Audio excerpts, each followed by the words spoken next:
এই শীতকালে বিয়েবাড়ির নেমন্তন্ন বাড়িতে প্রায় আসতেই থাকে। তো এই বিয়েবাড়িটা আমরা সবাই মিলে যাচ্ছি, তাই ভাবলাম আপনাদের সবার সঙ্গে শেয়ার করি।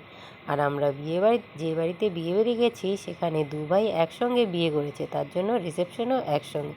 আর বউ দুটো আমাদের দেখা হলো একসঙ্গে। বউ দুটো এত সুন্দর ছিল দেখার মতন। আর এদিকে প্যান্ডেলে ঢোকার সঙ্গে একটু নাচানাচি করেই আমরা চলে আসলাম খাওয়ার প্যান্ডেলে ঢোকা মাত্র আমাদেরকে প্রথমে দিয়ে দিল বেগুনি, ভাত, ডাল, বাঁধাকপির ঘন্ট।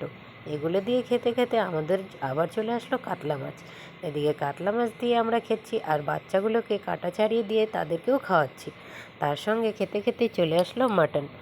আর মাটন খেয়ে আমার শাশুড়ি মা বলছে দারুণ হয়েছে। তার সঙ্গে চলে আসলো দই, মিষ্টি আর চাটনি। এগুলো দিয়েই আমাদের খাওয়ার পর্ব শেষ। আমাদের বিয়েবাড়ি থেকে আমরা এখন বাড়িতে যাচ্ছি। কেমন লেগেছে আপনাদের অবশ্যই বলবে।